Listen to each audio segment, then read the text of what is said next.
Today's Metro News television forecast is brought to you by Salango Law. Get results, not excuses. Well, meteorologist Joe Ansley here. We did heat up to that record high in Charleston yesterday, broke the previous record at 92, got to 93 in Charleston, average high 76, and picked up a little bit of rain to pop up on the radar, 0.06 of an inch recorded yesterday. Some slight chances of showers and a few thunderstorms today. Northern areas of the states, there we are included in marginal risk of severe weather, but the main cold front hasn't arrived yet. That'll be Wednesday, so plan on in the state generally likely showers and storms tomorrow, and some potential severe weather, and can't rule out some heavy rain. So again, a pop-up thunderstorm under the heat of the day is possible, generally partly sunny skies we'll call it. Northern areas, marginal risk late of isolated severe weather. And then most of us have a marginal risk of isolated severe storms that are possible on Wednesday. Fly Severe forecast, it starts at home. Areas near and east of Appalachia, mid-Atlantic to northeast, some widespread record heats possible again. Cities like Washington, D.C. and New York City, some near heat advisory level criteria out there. To the north, heating up near 90. Slight chance of a shower and storm late, and overnight tonight, lows in the 60s with an isolated severe storm that can't be ruled out. To the eastern areas, well, hotter than average. We have above average humidity as well. Highs low to mid 90s, lows around 70 tonight. East to west, warmer than average temps. Could tie or break a record high for one more day today, and some warm record lows are possible tonight, 60s and near 70. Will be warmer and more humid than average, but the cloud cover may play with the record heat potential. It's worth noting. Near 93 in Charleston and 67 tonight. So near record high for the day and a near record warm low tonight. Tomorrow, storms. Another area of low pressure pushes in from the south end of the week. Some more chances of showers and storms I'll have to watch in the long term this week and into the weekend. This is Ben Salango with Salango Law. Salango Law has earned a reputation for getting excellent results for our clients. With decades of experience handling thousands of cases, we know what it takes to deliver. Proudly voted best in the Valley for 3 consecutive years by readers of the Charleston Gazette-Mail, Salango Law is deeply committed to giving back by investing in our community. From supporting local programs to making our region a better place to live, Salango Law is proud to be your trusted legal and community partner. Check us out at salangolaw.com.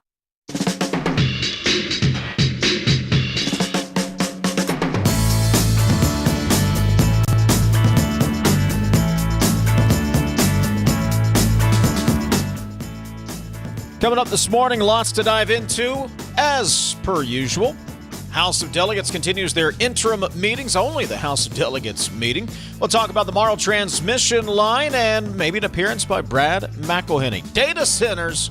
Oh, we're going to talk data centers as well. It's MetroNews Talkline, and we are underway. Do not attempt to change the station. You are surrounded. We interrupt this program to bring you an emergency news bulletin. Repeat, this is an emergency bulletin. Keep your radio turned on. From the studios of WVRC Media and the MetroNews Radio and Television Network, the voice of West Virginia, comes the most powerful show in West Virginia. This is MetroNews Talkline with Dave Wilson and TJ Meadows. Check set line up link. Activated Telos telephone. Switch network control from Charleston to Morgantown. Stand by. Q Dave and TJ. You're on. MetroNews Talkline is presented by Encova Insurance, encircling you with coverage to protect what you care about most. Visit Encova.com to learn more. Welcome inside the Encova Insurance Studios. Good morning if you're listening in on one of our great radio affiliates across the state, or if you're watching on the MetroNews TV app, Facebook Live, and YouTube. We appreciate you being part of the day. Dave Wilson of Morgantown, TJ Meadows is in Charleston. Doesn't matter which city, they're both the Encova Insurance Studios. We appreciate you listening in. 800-765-TALK, 800-765-8255, the phone number. 304-TALK, 304 is the text line. Coming up, as I mentioned, Brad McElhinny's second hour. Kanawha County Delegate Tristan Leavitt going to join us. We'll talk data centers and more information on the Marl transmission line. Jared Halpern, Eben Brown scheduled to join us as well from Fox News. Busy day. Say good morning to TJ Meadows in Charleston. Morning, TJ Meadows. Good morning, sir. It's yet another beautiful day to be in pursuit of happiness, is it not? I like the optimism. Let's see if we can take care of that by the end of the show today, shall we? The House of Delegates only interim session continues in Charleston today. Meetings yesterday, meetings scheduled today. Lots of discussion. Friend of the show and Capitol reporter Amelia Knisley joins us on loan from West Virginia Watch from the bowels of the Capitol this morning. Amelia, good morning. Good morning. How are you guys? Doing well. How's everything at the Capitol?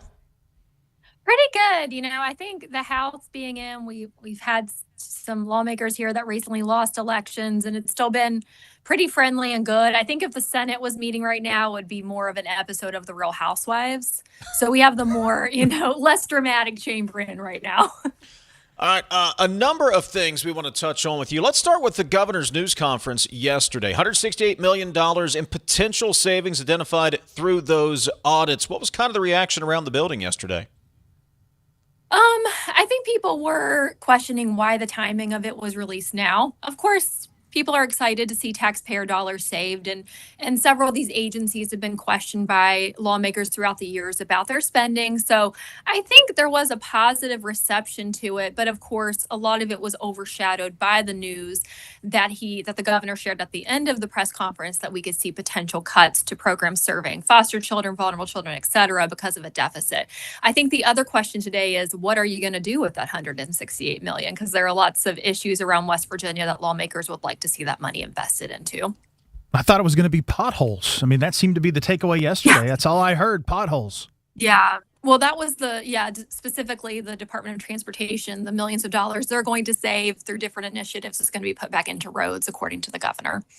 You mentioned right there at the end of the news conference, he identified the potential cuts to TANF funding. That's temporary assistance for needy families. We call it West Virginia Works here in West Virginia. But the governor outlined a structural deficit that he says needs to be corrected. Yes, he says that we have a projected $40 million deficit in this program. And essentially what happened, according to him, is that during the COVID pandemic, there was, of course, more federal money flowing into the state. And so these programs that use TANF dollars, whether that's family support networks or I'm trying to think, like there's a clothing voucher program for kids, lots of programs that support vulnerable kids, that their budgets grew and then stayed that way as the federal funding decreased. So now we've got this projected $40 million deficit.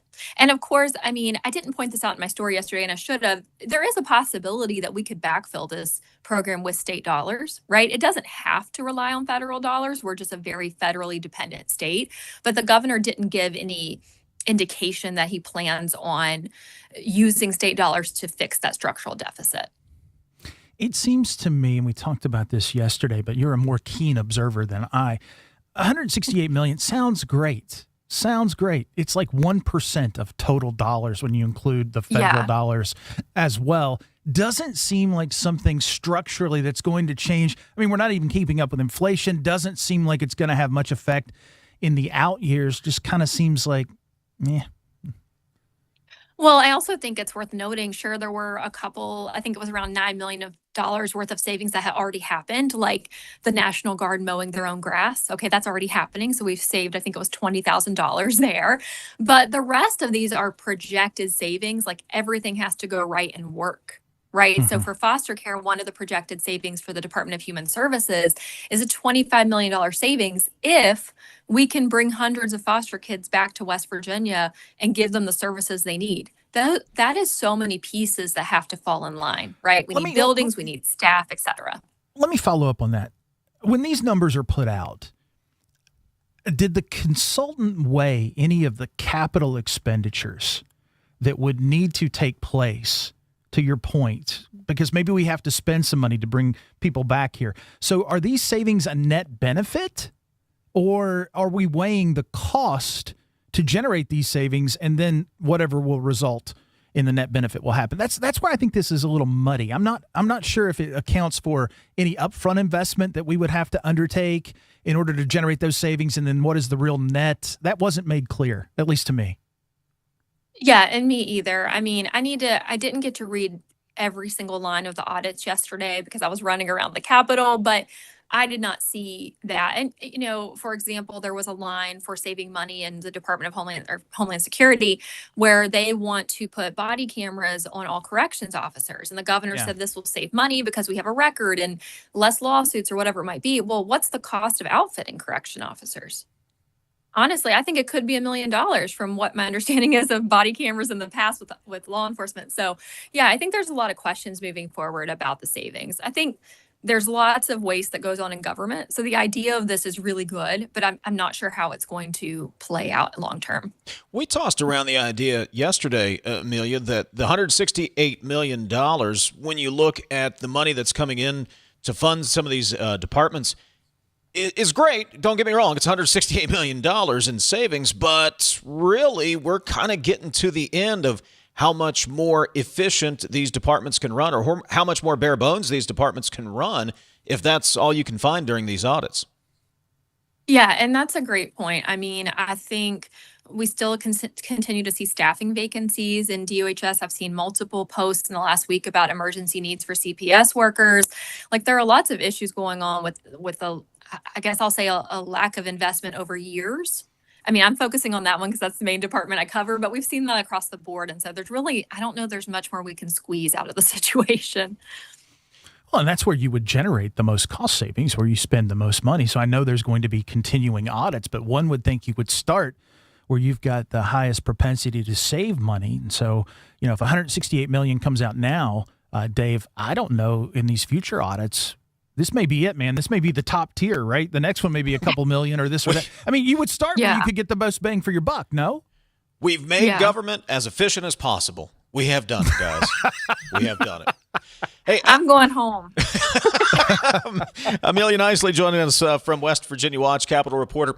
Hey, before we move on, back to the TANF funding for just a moment. I know lawmakers were in their own meetings yesterday, members of the House of Delegates, but they were getting word, they were hearing these things coming out of the news conference. Mm-hmm. What kind of reactions did they have to the idea of possibly cutting this program?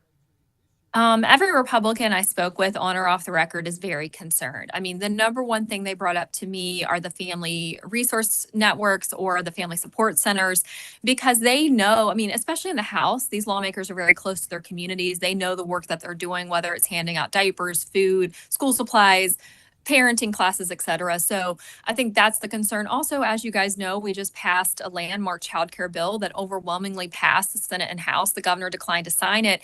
And now he's signaling that we could see potential cuts to childcare subsidies, which would kick kids off of that program. So I think many House members, I kept hearing over and over again, it's like we took 5 steps forward one step forward and 5 steps back if this should go through. And I saw an article just this morning that Jefferson County is in a childcare crisis. So any changes to the childcare assistance program will only worsen those long wait times and issues we're having with childcare in West Virginia. I mean, fairly obvious question, Dave, and Amelia, I'll give you an out since you're a real reporter and we just talk on the radio. Why wouldn't you float this with the legislature first and see where you are rather than making a big press splash and then back channeling? You get all this push. It seems backward to me, David. Shoulder shrug emoji. You and I are on the same page there. Yes. Well, here's why. You don't have a working relationship with the legislature. That's Bingo. Why you don't back channel that. Yes. If that's the answer you were trying to drive at there. Sorry, Amelia. No, and I think I can say that as a reporter, the relationship between Morrissey and much of the legislature is not a good place. And while the Senate tends to be a little bit more favorable to the governor, childcare was a major initiative for people in leadership in the Senate. I mean, Senator Ben Queen, Majority Whip, this is his issue. He just campaigned on it. And so it puts them in a sticky situation should this come before them. I think the question moving forward is, does the governor even need lawmakers' approval to do anything with TANF? I'm still murky on that and trying to work on that. But he may be able to change how this program operates without their approval, but should it come before them, I do not see it being anything short of a fight, a Real Housewives level fight, I'll say. Amelia Knisley joining us, West Virginia Watch Capitol Reporter. Hey, before we let you go, Rayleigh's Law, we all remember how the session ended back in, I guess it was March, with the big fight there at the end of the session over Rayleigh's Law. Well, Rayleigh's Law has actually inspired Nebraska's legislature to take action. What happened out in the Cornhusker state? Yes. So Senator Megan Hunt, she's an independent. She read news coverage of Rayleigh's Law. Of course, it's a big bill here. And that directly inspired her to present a bill that the legislature passed. They folded it into another bill. And it will pause a parent's request to homeschool a child for 14 days if their parent or guardian is under investigation for child abuse and neglect. And so she told me, I got to speak with her and her assistant, and they said, we were directly inspired and we realized we have the same loophole here. And like West Virginia, once they started debating this bill, they heard some horrific stories of what had happened to children. And so they were able to get it through in one session. And so I thought that was interesting that, it passed there pretty easily. Nebraska, they don't have parties in their legislature, which is interesting, but it is conservative. And so they were able to get it through. But of course, it still is dividing people. I mean, I did a story last week on this fallout in the Senate from the election, and Senator Eric Tarr raised the concern to me, like, look, we're still divided over Rayleigh's Law, much less what happened in election season. So it continues to have fallout here in West Virginia. Quickly, how big of an issue do you think this will be in that Senate first between Fluharty and Wacom Chapman? Oh, it will be something I believe he will campaign on. I believe that Senator Chapman, let me not say that. I don't recall how she voted on this issue, but she certainly wasn't for Rayleigh's Law. Let me put it that way. And this has been a big issue for Delegate Fluharty. And so I think he expects to use it in the campaign. And I think he also said, I quoted in my story, he expects people against Rayleigh's Law to spend a lot of money against him. And I think that's very true.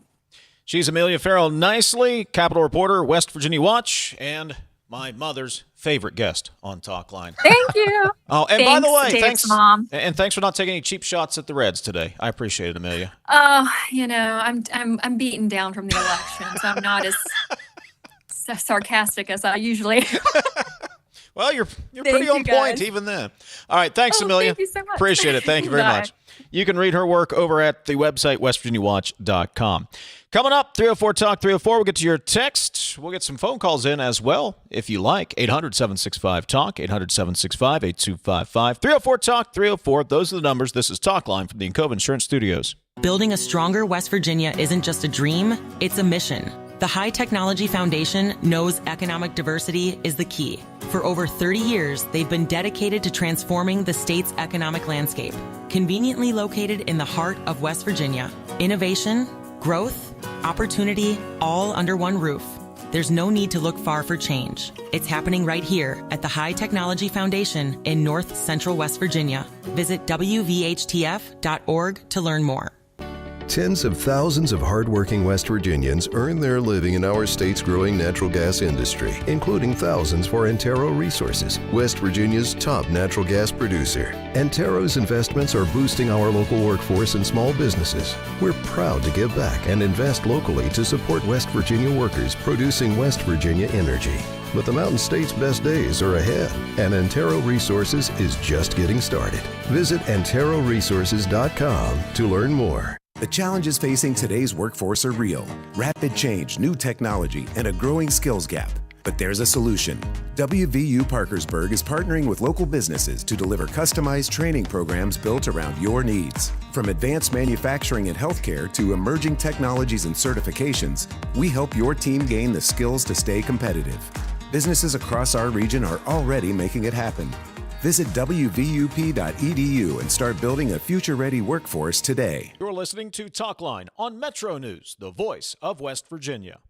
Leading the efforts to build a stronger West Virginia, the High Technology Foundation has a proven plan to strengthen and diversify our state's economy. The I-79 Technology Park's high-capacity infrastructure continues to attract advanced federal operations that are driving economic growth. This keeps our young, educated residents in the state and brings West Virginians home. The High Technology Foundation, building a stronger West Virginia. Learn more today at WVHTF.org. Sunshine, open roads, and a new Toyota from Dan Cava Toyota World. Lease an all-new Camry for as low as $398 a month.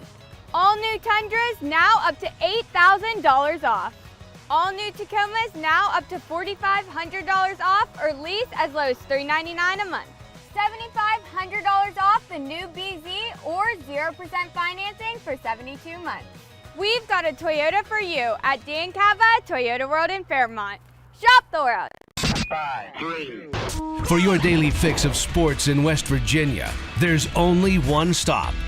I would imagine a group of you got together and watched the Mountaineers last night. What were your thoughts on that performance? It was funny, we were sitting with a guy last night, and he said, all right, I'm going to go put $1,000 on it. Well, down the stretch of that ball game, he's looking at us like, are you kidding me? And sure enough, the Mountaineers came back. I saw him today. He said, yep, I'm putting another $1,000 on them tomorrow. Sportsline on MetroNews Television. You own a boat because you love spending time on the water. Choose the outboard that allows you to make the most of it. Honda Marine's legendary reliability, ease of maintenance, and powerful performance keep you going strong. And they're all backed by the peace of mind protection of the industry's best limited warranty. Visit your Honda Marine dealer today and find out why it's more than an engine. It's your time on the water.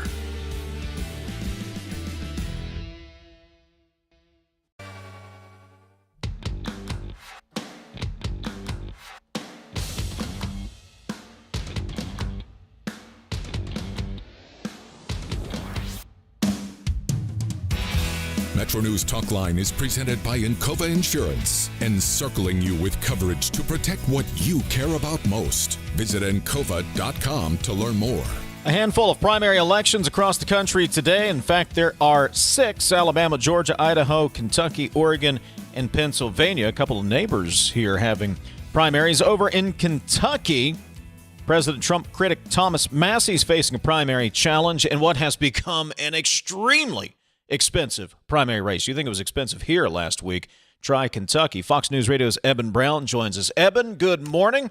Let's start in Kentucky. Just how expensive and contentious has that Senate seat race been?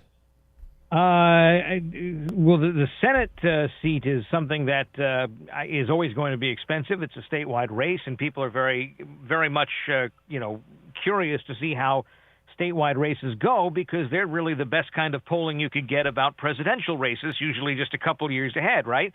Because we elect presidents state by state with statewide races. So races for governor and Senate tend to be very well watched. And, of course, people are curious to see how control of either the Senate or the House will go. And speaking of the House in Kentucky, I think the biggest race out of Kentucky that people are watching is that of Thomas Massey. President Trump has made it known that he is less than thrilled with Congressman Massey.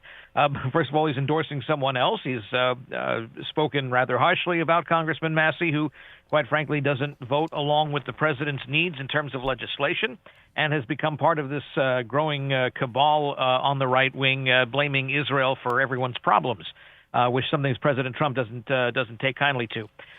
So I think more people are probably paying attention to see what happens with Congressman Massey, more so than the two-party contests, Republican and Democrat, to see who could eventually replace Mitch McConnell. But, of course, that, people will probably pay even more attention to that in November. $32 million is what I read, Eben, in this race, Massey versus his opponent. Give us some of the rhetoric, a feel for us if we haven't heard it here in West Virginia. What kind of things are coming out in this campaign? And it's getting pretty ugly, is it not? It's gotten ugly, and recently there have been some accusations. I don't want to get too much into them because we haven't confirmed them, just about, people alleging, we'll just call it misconduct in his personal life. Sure. Again, that's an allegation that's being made. We have no confirmation of this, and therefore, we can't really comment further on it. But there is a growing dissatisfaction with him. I'll be judicious here. Among President Trump's supporters, because Congressman Massey, not unlike Kentucky Senator Rand Paul, often bucks the party, and at key times when the president is counting on Republican support for something in the Congress. And the president feels that, the Republicans ought to be more cohesive and unified and supportive of him, the way Democratic lawmakers on the Hill are with each other. And, of course, if they happen to have a Democratic president, the Democrats seem to fall in line very quickly. Republicans notoriously do not. And the president, I think, is trying to change some of that culture. And, of course, the president is interested in keeping his batting average up. His record for having endorsed candidates win against odds, even in primaries, remains pretty high. It's something like 95%. And, of course, last week his endorsement help unseat perhaps one of his biggest detractors in the U.S. Senate, Louisiana U.S. Senator Bill Cassidy. Eben, anything else in any of the other states you're keeping a close watch on today? So I think from the interesting file, I think Alabama is very interesting. Yes, there's a primary going on for the next governor. Kay Ivey is term limited. Senator Tommy Tuberville is in the primary for governor. Therefore, there is a primary battle for his Senate seat, or there will be at some point, I guess. But the most interesting thing out of Alabama is that with the Voting Rights Act ruling from the Supreme Court just, I guess, last week, it has thrown Alabama's congressional district map into disarray. And so they're going back to a previous map, but they don't have time to actually get a election going based on the previous map. So a number of the districts, not all, will hold primaries today, but the results will be discounted, and they're going to have a primary again in August. They're calling this the ghost primary, just one of those kind of weird things. So people will be voting, and in that race anyway, the vote won't be counted for anything. Like I said, there's still a gubernatorial primary, so those votes will count. But for the congressional district primary, they'll have to come back in August. Fox News Radio's Eben Brown. Eben, thank you for the update, and thanks for bailing me out when I put Thomas Massey in the Senate there. Appreciate it, buddy. You bet. Take care. All right, but can you ever see words coming out of your mouth, TJ, and you just can't stop them? All the time. Yep. Especially when I'm mad. Eben did a fine job of trying to cover up for me there, and I appreciate that. All right, coming up, other side of the break, we'll talk about the Mid-Atlantic Resiliency Link. That's coming up. This is Talkline on MetroNews for 40 years, the voice of West Virginia. It is 10:30. Let's get a news update from the Metro News Radio Network. Find out what's happening across the great state of West Virginia. Today's Metro News television forecast is brought to you by Salango Law. Get results, not excuses.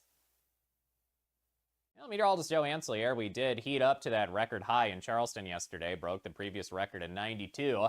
Got to 93 in Charleston, average high 76, and picked up a little bit of rain to pop up on the radar. 0.06 of an inch recorded yesterday.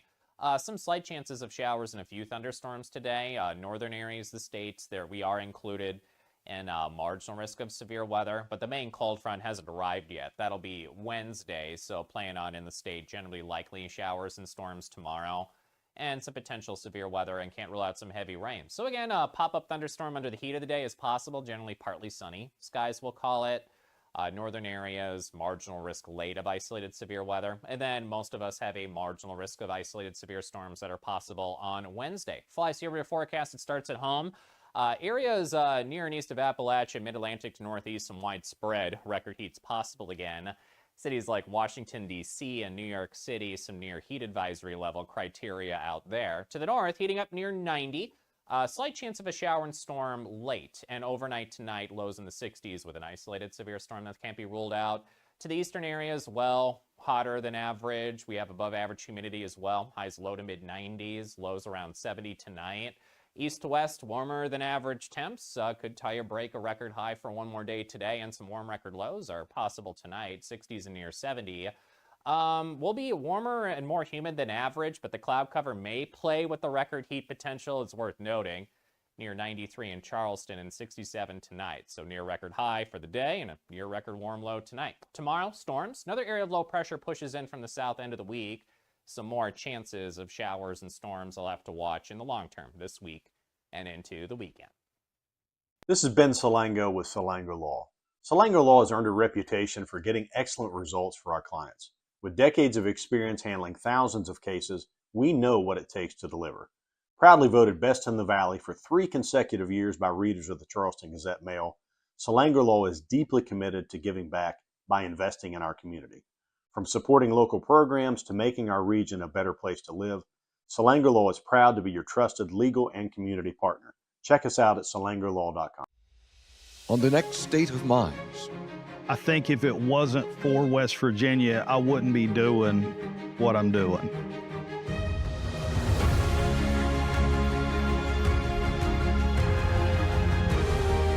Rhine has been rising over Seneca Rocks for millions of years. I wanted to capture it in a way that was authentic and maybe different than people have ever seen it before.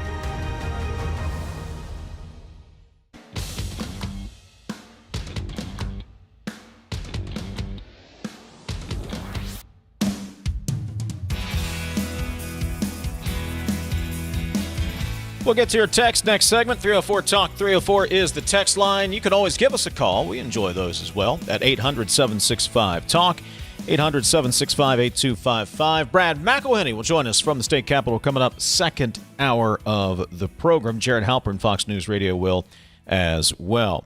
The Mid-Atlantic Resiliency Link, you've probably heard of it. It's the 107-mile 500 kilovolt transmission line proposed to run from Pennsylvania through West Virginia, Maryland, and to Virginia. It also includes a substation in Frederick County, Virginia, where it'll power a data center facility there. Joining us on MetroNews Talkline this morning from NextEra Energy, Vice President, Head of Execution. He joins us from the Encova Insurance Studios in Charleston, Matt Pawlowski. Did I get it right, Matt? Close enough? You did, close enough. Thank you for having me. Really appreciate it, especially on this beautiful day here in Charleston. Appreciate you stopping by. So just give us an update. Where are we? I know that the project is still in the permitting phase, got to get the permits to happen. So where are we in that process? Yeah, pretty early on. We just filed our CPCN application, our Certificate of Public Necessity in West Virginia, and we are going down the path towards public hearings in the month of June. So pretty early in the stage of the project overall, but we're really excited about it. We're doing a lot of outreach, both to landowners, stakeholders, everybody else, obviously answering a lot of questions from the West Virginia PUC, and excited about going forward with the project. The big question, Matt, is always the why. Why do you need this? Yeah, that's a question we get a lot. The easiest way to answer it is, you've seen unprecedented growth on the electric system over the last a couple of years, especially. But over the last 10, 15 years, there's been growth. West Virginia growth for ratepayers, 2 to 3 times more electricity growth or electricity use than in previous years. But at the same time, the investments have not kept up.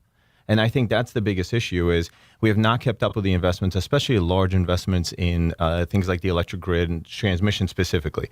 So we're sitting here with this growth, and it's not just, I think a lot of people point to data centers, a lot of people point to load, but it's not just that. If you think about the average household, I was just listening to a podcast a couple of days ago on Political, and somebody said that the average household has about 30 to 40 connected devices in their home.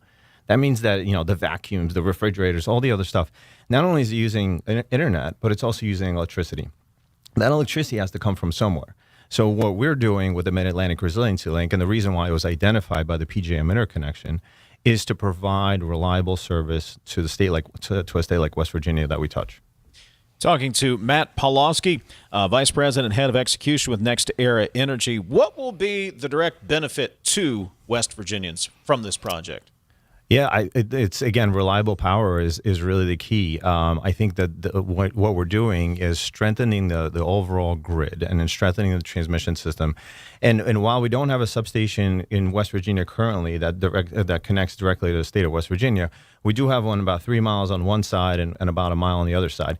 Those substations feed into the distribution system. And as you guys probably know, electrons don't respond to state lines. They don't stay in the state. They go wherever the electricity grid is. So we're providing that backbone service to provide more reliable electricity. And by the way, the Mid-Atlantic Resiliency Link is a bidirectional line. What that means is power's flowing in, and a lot of people focus on the power flowing in, but power also flows out. And as you guys know, there's a lot of generation in the state of West Virginia. And this provides a really good highway for that generation to flow out into the remainder of the PJM system. So if you think about what Governor Morrissey and others have been saying with the 50 by 50 plan, really providing that battery of the East, providing that outsource of generation flowing out of the state and feeding the rest of the PJM system, which, by the way, lowers prices. Existing generation flowing into the system lowers prices, which is great. Talk about the fact, and I think a lot of people miss this, that it is a connected grid in PJM. The example that I try to give people to understand it, I think it was 2008, you had a First Energy line in Ohio. Tree got on a transmission line, caused a blackout in New York City, if I recall. 2003. Yeah, 2003, yes. I actually lived in New York City during that time. But explain why a project like this helps prevent something like that as load grows? Yeah, absolutely. It's a great question and a great comment. Lines like the Mid-Atlantic Resiliency Link really provide, again, that backbone. And what you want to have on the electricity grid is a very strong backbone. So think about it like the highway system. You want to have a very strong highway system so your back roads don't get overloaded. But when the back roads are full, you want to feed traffic onto that highway. And that's exactly what's going on, right? In 2003, when those lines got tripped because of those very high temperatures, the lines sagged into trees. We've had all sorts of reliability standards created based on that event. But when those lines sagged, what happened is they caused cascading outages on the transmission system. So what occurred is that line touched a tree, tripped offline. But then the power has to go somewhere, right? There's still electricity. You know, your studio is running, your lights are on, your air conditioning's on. The electrons have to flow somewhere. So now they start flowing around. And when they start flowing around and there's no real good backbone for them to flow around, all of a sudden they start overloading lines. And you have very advanced systems called relays. You know this from your time. So things trip out. And all of a sudden you start having cascading outages. And that starts going and going and going and going. And all of a sudden now you have the Northeast blacked out. Now, again, we've put in a lot of standards to prevent that from happening. But a line like Mid-Atlantic Resiliency Link provides that backbone, right? Provides the highway for those electrons to flow. So just in case there's some kind of issue on the system, more power can flow. But again, the line was designated because there's so much growth in electricity use in this area. West Virginia, Pennsylvania, Virginia, Maryland, other states, PJM interconnection overall, United States overall. So much electricity growth over the last couple of years. Talking to Matt Pawlowski, Vice President, Head of Execution, NextEra Energy. How much will this project cost ratepayers in West Virginia? Yeah, it's a really, again, a great question. So we're estimating right now less than $1 a month for an average West Virginia ratepayer. And what you're getting for that is you're getting several decades long infrastructure, right? And I think that's the really important piece here as well. So for under $1, about $1 a month or under $1 a month, the average ratepayer is going to see benefits to this state for decades and decades and decades to come. We are not waiting for the grid to fail. We need to modernize the grid now. And that's what's happening with the Mid-Atlantic Resiliency Link is we are building for the future. We're building so that this state has economic development opportunities. This state has jobs to offer. This state has opportunities to participate in the PJM market. Again, both from a generation flowing out, but also from load coming into the state. Again, whether it's data centers, load, factories, other things. To the best you can, where are you with the landowners, the people that will actually be affected? What kind of response are you getting? Have you negotiated deals with them? Because I think that's a big part of this. The actual landowner. What do the actual affected landowners think? Yeah, so I actually, in my job, I own the project execution phase of our project. So my team goes out and actually builds the projects, executes on the project. I also own the land team for NextEra Energy Transmission. And what we've been doing is doing that outreach, right? So again, we're in the very early stages of this process. We did an initial route that we submitted to the West Virginia PSC. However, we're just starting to really go out and do outreach to landowners. We're looking to have those conversations. We're looking to figure out what's the best route, right? And I think there's a misconception out there that we're just going to come in and tell you, hey, we're just going to straight line this right through your land. Well, that's not true at all, right? We're going to come in and we're going to have a conversation and say, the route goes through this general area. Now, you may have a piece of property that you want us to go on the right side of the property. That would be your preferred route rather than go on the left side of the property because of whatever reason. We're going to take all that input in, and we've been taking that input in as we've designated the route to begin with, but there's going to be tweaks along the way. So we're doing that outreach. We're doing the public hearings. We're doing a lot of the stakeholder outreach so that people understand why we're here, who designated the line, why it's needed, and also what's the best way to avoid issues where people have situations where they don't want us on their property, right? So we do everything in our power to go through that process. And by the way, I have really good examples of our success. Right? We just energized a line. I know it's in a different state in New Mexico, over 100-mile line, 100% voluntary land acquisition effort. Right, so 345 kV line in New Mexico, over 100 miles, 100% voluntary land. That's a pretty good statistic, right? And we want to have that as close to voluntary as possible. That's the key, right? Because then we're respecting landowner rights while also building the infrastructure that's needed in the state. One of the talking points, or one of the points I saw from NextEra was that this project could generate millions of dollars in tax revenue over the life of the project to help school systems and municipalities. And I think of Preston County. This will go through a lot of Preston counties. So I'm not going to hold you to this exactly, Mac, but give me an example. Give me an idea what that could be over the course of the project. Yeah, absolutely. We're estimating right now about $133 million in the state of West Virginia over the course of the project. 70% of that money goes towards public education, right? That's really important, right? You talk about the benefits that we're bringing to the state of West Virginia, whether it's the in-state construction jobs or indirect jobs that feed into it, right? The hotels that are workers and others, restaurants that feed them, all the things that happen during construction. But again, over the course of the project, $133 million for the state of West Virginia. And again, we're supporting public education with about 70% flow into that. So that's a really important statistic, right? Those are things that infrastructure projects bring to local communities. Tough question. And look, I'm a believer in transmission, so I'll caveat the question with that. What happens if the PSC says no? What do you do then? Look, I think the need for the project is still here. Right. And it's been a recognized need for the project. We have to have the infrastructure built. I think that's the key. Right. So I think we're going to proceed forward and we're going to continue to speak to PJM and the West Virginia Commission. But I think we're putting together a case where we're showing the need for the project. And I think that's the most important thing.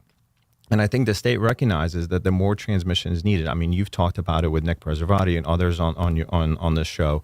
You've also had the governor talk a lot about the need for transmission. You've also had, I've been a participant in the Senate hearings on transmission as well. There's a need for the transmission to be built in the state.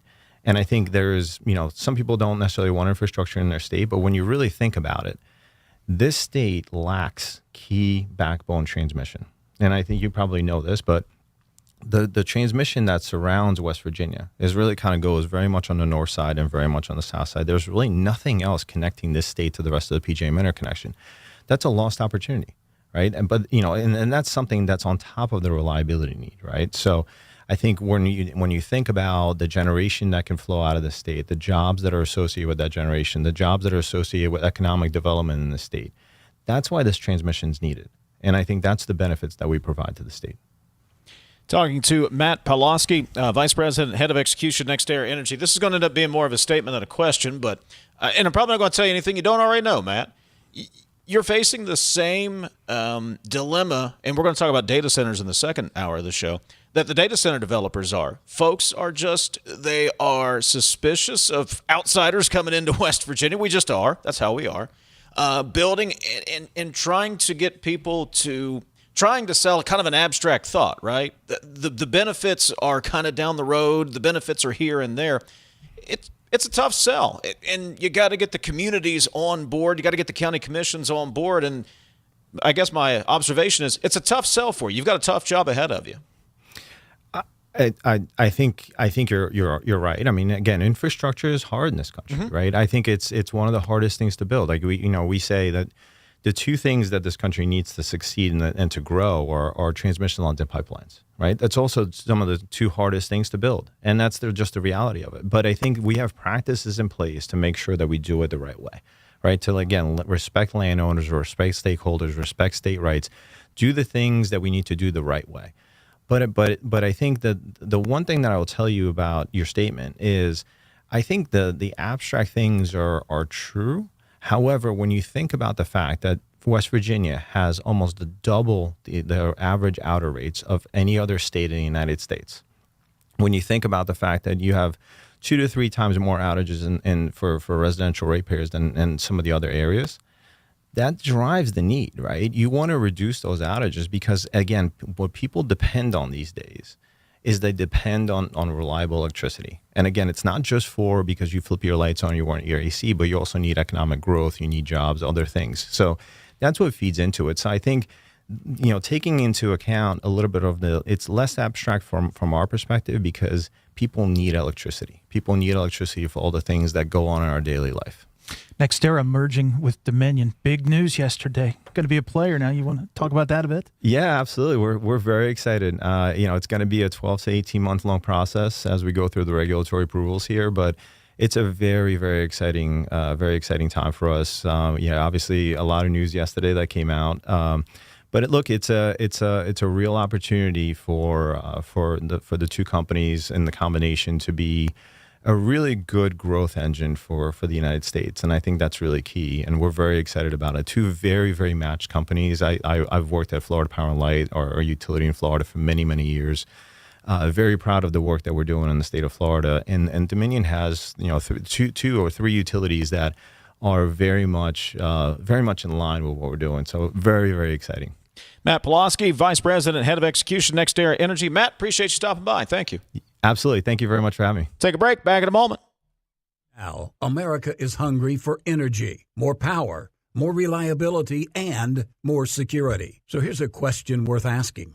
Why not coal? And why not now? West Virginia sits on one of the most abundant energy resources in the world. Generations of miners, proven infrastructure, and coal-fired power plants already delivering dependable, around-the-clock electricity. At a time when demand is surging and reliability matters more than ever, coal isn't a question mark, it's a solution. Today, there's robust support in West Virginia and Washington to strengthen American energy independence using the resources we already have. So again, we ask, why not coal? And why not now? Because when it comes to powering our homes, our hospitals, our economy, and new opportunities, West Virginia Coal is ready. A message from the Friends of Coal, powering America today and tomorrow. Tens of thousands of hardworking West Virginians earn their living in our state's growing natural gas industry, including thousands for Antero Resources, West Virginia's top natural gas producer. Antero's investments are boosting our local workforce and small businesses. We're proud to give back and invest locally to support West Virginia workers producing West Virginia energy. But the Mountain State's best days are ahead, and Antero Resources is just getting started. Visit AnteroResources.com to learn more. Welcome back, class of 2011. Most likely to be a millionaire, didn't quite make it. Hey, reunion's not over yet. Over here, millionaire, smile. Make room, people. Who is that? Congratulations to our very own Millionaire for Life. Never too late, man. You could win up to $1 million every year with Millionaire for Life. Play in store or online today. West Virginia Lottery. 18 plus to play. Play responsibly. You're listening to Talkline on MetroNews, the voice of West Virginia. Nasal obstruction, stuffiness, blockage. Is it allergy? Is it sinus? A lot of times it may be both. The Delview Medicine Sinus and Allergy Center is a clinic where we house all specialties that take care of allergies and sinuses together. You name it, we have it. It's one-stop shopping. Anything ENT that needs done for the citizens of West Virginia, we can provide that care. In 1914, the same year the first commercial flight soared and the Panama Canal opened, Greer Industries was born. Herbert and Agnes Greer began in Morgantown, West Virginia, striking the first pick into the limestone formation that would become the backbone of one of the state's great industrial legacies. From the roads we drive on, the buildings we build, and the communities we serve, Greer Industries has been delivering quality for decades. At Greer Industries, we've been improving lives for more than a century. Download MetroNews Television on your iPhone or Android. Search MetroNews Television in your app store. Create an account today to get alerts and watch all live and archived content. Download now. Touchdown! We're Panhandle Cleaning and Restoration, and we're gonna save you. The region's largest restoration firm, responding from 5 locations. When disaster strikes your home or business, call Panhandle Cleaning and Restoration. Longer days, warmer drives, and better deals at Dan Cava GMC. Hit the road in one of our new luxury GMC Acadias. Take your pick from our massive selection. Now up to $5,500 off select new Acadias and 3.9% for 60 months. The great deals continue with our large selection of quality pre-owned vehicles. All this and more at Dan Cava GMC in Bridgeport. Shop the world.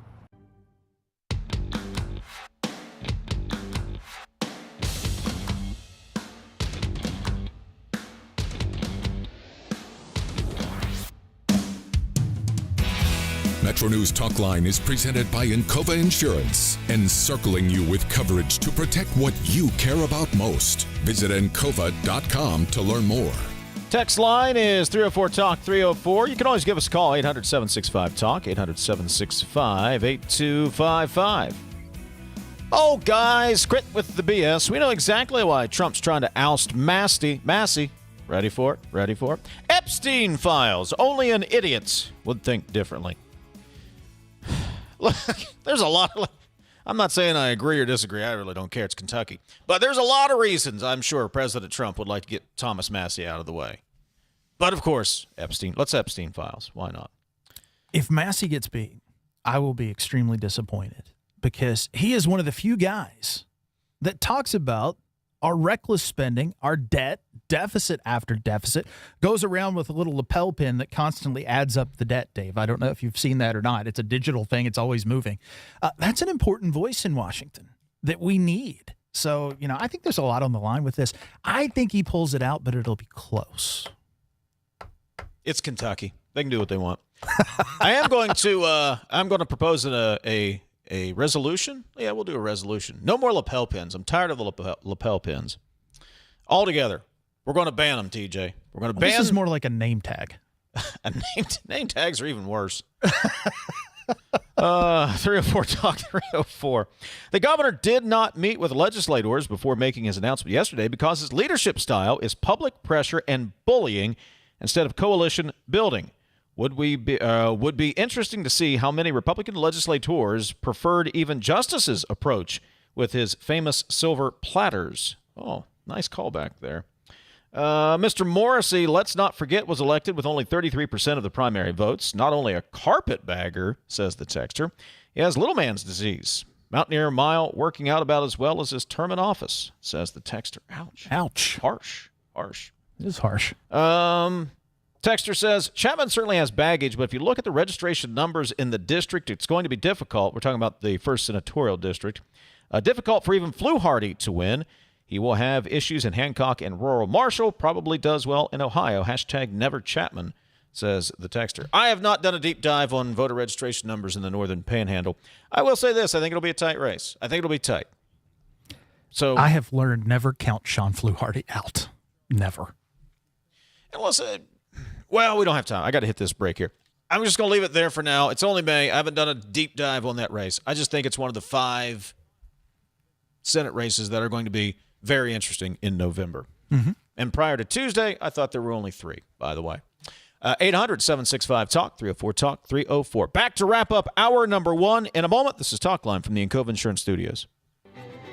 WVU Medicine is home to West Virginia's first and only multi-organ transplant center, making heart and kidney transplants at an academic medical center a reality for people across the state and region. Whether you've struggled with advanced heart failure or kidney disease, the WVU Medicine Transplant Alliance helps people like you find hope and healing on their journey to better health. Visit wvumedicine.org/transplant to learn more. Are you ready to reach the finish line of retirement? At the Stike team at Wealth Enhancement Group, we provide comprehensive guidance for retirement planning in West Virginia. With years of experience, we'll draft a plan tailored for your unique goals. Whether you're just starting or nearing retirement, we make the process as simple as possible, easy, and stress-free. Visit wealthenhancement.com/Stike to set up a complimentary consultation and get started on your plan today. Let's work toward your dream retirement together. The challenges facing today's workforce are real. Rapid change, new technology, and a growing skills gap. But there's a solution.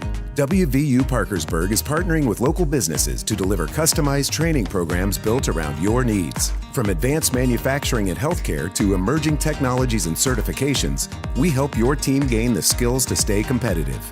Businesses across our region are already making it happen.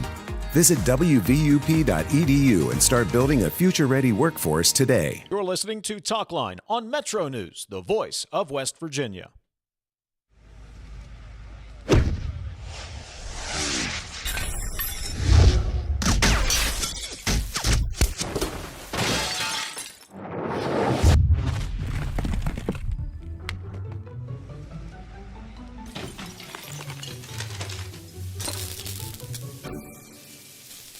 I'm Sean Kovich, Mountaineer Golf Coach. When disaster strikes your home, business, or golf game, call the restoration company the Mountaineers call. Panhandle Cleaning and Restoration. Leading the efforts to build a stronger West Virginia, the High Technology Foundation has a proven plan to strengthen and diversify our state's economy. The I-79 Technology Park's high-capacity infrastructure continues to attract advanced federal operations that are driving economic growth. This keeps our young, educated residents in the state and brings West Virginians home. The High Technology Foundation, building a stronger West Virginia. Learn more today at wvhtf.org. Nasal obstruction, stuffiness, blockage. Is it allergy? Is it sinus? Odd times it may be both. The Delview Medicine Sinus and Allergy Center is a clinic where we house all specialties that take care of allergies and sinuses together. You name it, we have it. It's one-stop shopping. Anything ENT that needs done for the citizens of West Virginia, we can provide that care. You own a boat because you love spending time on the water. Choose the outboard that allows you to make the most of it. Honda Marine's legendary reliability, ease of maintenance, and powerful performance keep you going strong. And they're all backed by the peace of mind protection of the industry's best limited warranty. Visit your Honda Marine dealer today and find out why it's more than an engine. It's your time on the water.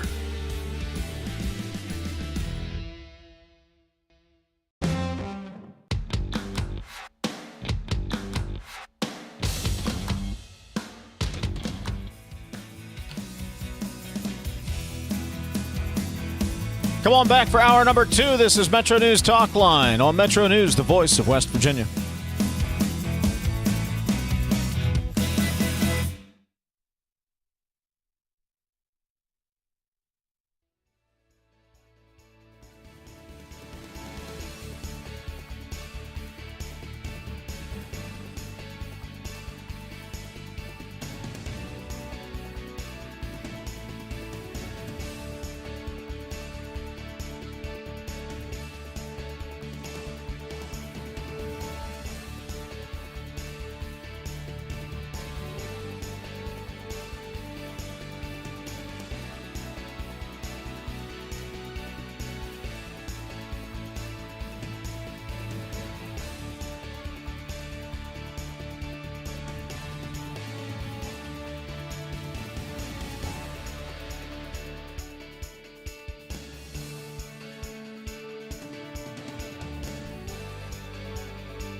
Today's Metro News television forecast is brought to you by Salango Law. Get results, not excuses. Well, meteorologist Joe Ansley here. We did heat up to that record high in Charleston yesterday, broke the previous record at 92. Got to 93 in Charleston, average high 76, and picked up a little bit of rain to pop up on the radar. 0.06 of an inch recorded yesterday. Some slight chances of showers and a few thunderstorms today. Northern areas of the states, there we are included in marginal risk of severe weather, but the main cold front hasn't arrived yet. That'll be Wednesday, so playing on in the state, generally likely showers and storms tomorrow, and some potential severe weather, and can't rule out some heavy rain. So again, a pop-up thunderstorm under the heat of the day is possible, generally partly sunny skies, we'll call it. Northern areas, marginal risk late of isolated severe weather. And then most of us have a marginal risk of isolated severe storms that are possible on Wednesday. Fly Severe forecast, it starts at home. Areas near and east of Appalachia, mid-Atlantic to northeast, some widespread record heats possible again. Cities like Washington, D.C. and New York City, some near heat advisory level criteria out there. To the north, heating up near 90. Slight chance of a shower and storm late, and overnight tonight, lows in the 60s with an isolated severe storm that can't be ruled out. To the eastern areas, well, hotter than average. We have above average humidity as well. Highs low to mid 90s, lows around 70 tonight. East to west, warmer than average temps. Could tie or break a record high for one more day today, and some warm record lows are possible tonight, 60s and near 70. Will be warmer and more humid than average, but the cloud cover may play with the record heat potential. It's worth noting. Near 93 in Charleston and 67 tonight. So near record high for the day and a near record warm low tonight. Tomorrow, storms. Another area of low pressure pushes in from the south end of the week. Some more chances of showers and storms I'll have to watch in the long term this week and into the weekend. This is Ben Salango with Salango Law. Salango Law has earned a reputation for getting excellent results for our clients. With decades of experience handling thousands of cases, we know what it takes to deliver. Proudly voted best in the Valley for 3 consecutive years by readers of the Charleston Gazette-Mail, Salango Law is deeply committed to giving back by investing in our community. From supporting local programs to making our region a better place to live, Salango Law is proud to be your trusted legal and community partner. Check us out at salangolaw.com.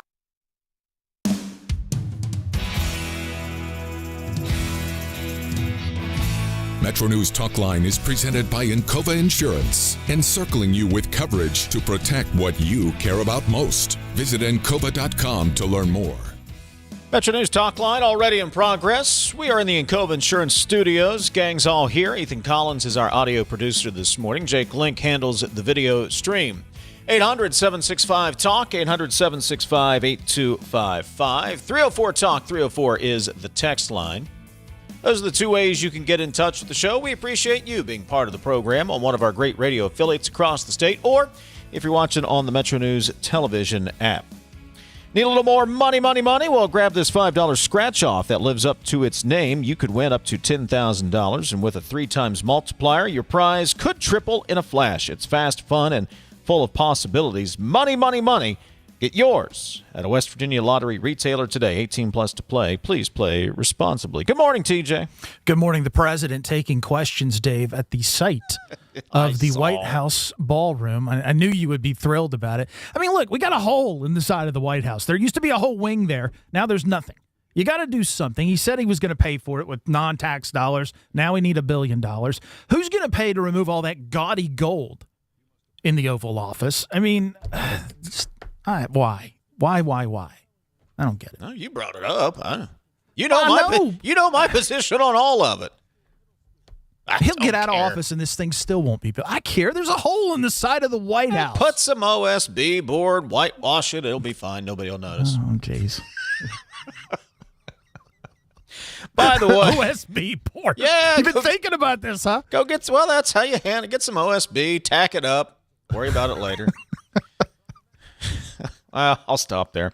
304-TALK, 304. Hey, a couple of texters are asking, because I opened my big mouth. Dave, what are the 5 Senate races you feel are interesting, and who are the 2 you added post-primary? All right, keep in mind this is 1 week after the primary. Senate District 1, that is Chapman Fluharty. 13, Oliverio Williams. I have on my list, for what it's worth, 17, and that would be Ann Sharnock and the challenger, slipping my mind, Richie Robb. So that's 3. 5th district, that's the district that Mike Woelfel represented. That's the Mike Woelfel seat. Chris Miller is the Republican running, and the Democrat escapes my mind at the moment. And the reason is 2 brand new candidates. Jackson. Yeah, 2 brand new candidates there. I know Miller has name recognition. Certainly he'll be well funded. I just don't know which way that district would go. And I threw the 2nd district in there, TJ. That is the Haney won the Republican nomination there in Senate District 2.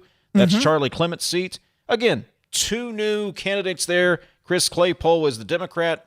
I don't know how that's going to shake out. So those are my – did I get to 5? Is that 5? Yep, you did. Yeah, that's the 5 I would keep an eye on personally there. And like I said, I don't know, but those are the ones that interest me. I'm with you on all 4. I like your dark horse race in the 5th. I hadn't looked at that one, that Senate 2nd. I do think there could be there's always another dark horse. There's going to be another couple, I think, that will emerge as very tight.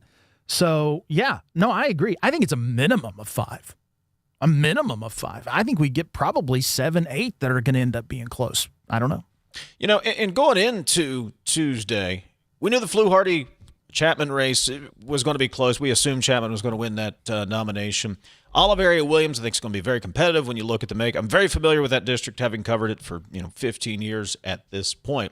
The others kind of crept up. Again, new candidates, and the way the electorate came out for the primary kind of shifted some of what I was thinking there as far as which races to keep an eye on. So we shall see. We have months to discuss leading up to the general. Can I add one more just for fun? Why not?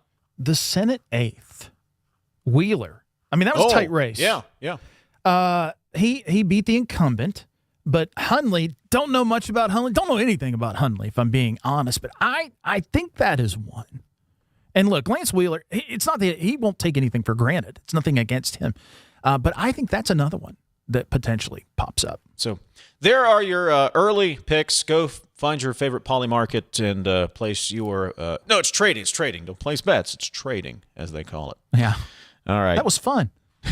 Data centers were a topic of discussion yesterday as the House of Delegates continues the House-only interim committee meetings.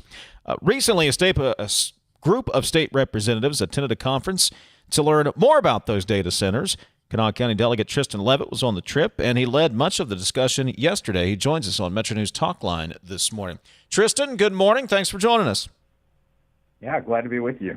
Absolutely. So, first of all, let's talk about your trip to this. It was called, I think, Data Center World was the conference, but it was a conference to learn more about data centers, the developers, how these projects work. Why did you feel it was important to attend, and what kind of information did you bring back?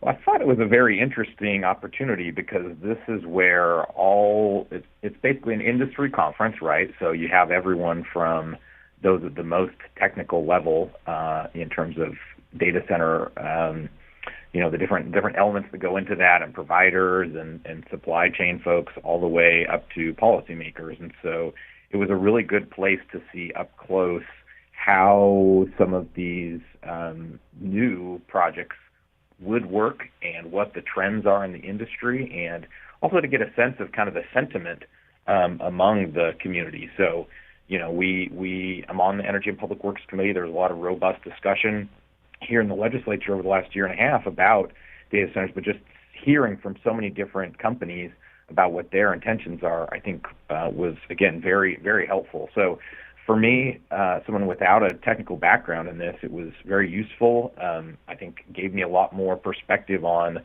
the technical aspects of things that before I kind of only had a general sense of, like water consumption or what the current designs are for most data centers. So overall, it was very reassuring to me. My top takeaway was West Virginia is extremely well positioned to attract these companies here, and they are extremely eager to. We are in the midst of an international race, right, for power generation, for AI.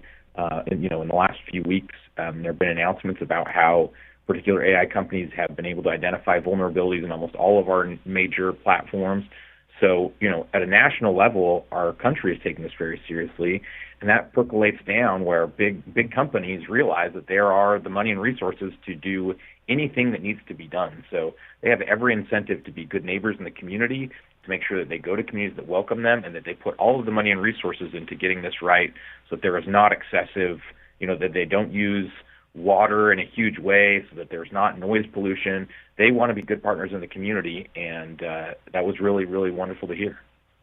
Tristan, thanks for being here. Stephen Allen Adams flagged a graphic from Pew Research. I'll share it on my X as well. It was just stunning to me. It looked at data centers that are currently in play as well as those planned, and it was a state-by-state outlook.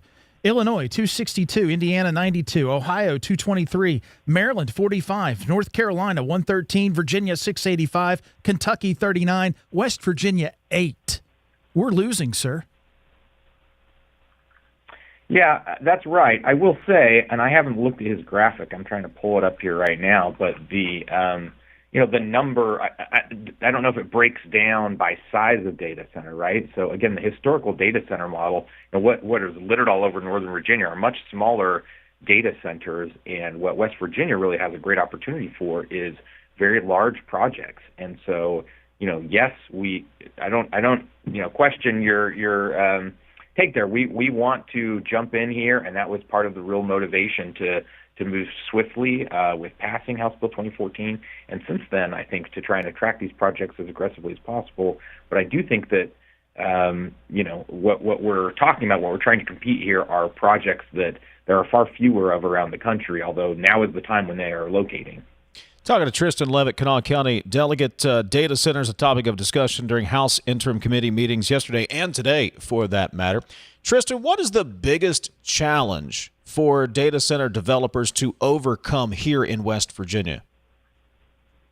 It's the information discussion, right? So a really clear takeaway from me at that conference was that data center developers realize they need to be more involved in communicating with communities, but that is not happening much yet here in West Virginia. I know that some different developers have held town halls in various regions, and what I just learned a lot more about just 15 minutes ago from Chris Morris, who's the director of the Data Economy Office at the state level, is that the state office that receives these data center applications is very closely in contact with county leaders on every single one of these projects. So there are discussions happening with government, but in terms of the government from the state level all the way down to the county level, but in terms of the community outreach, I think that's just very sorely lacking so far. And so it's hard for me when people who are very close to me will reach out and say, hey, have you heard this and this and this about data centers? And I will say,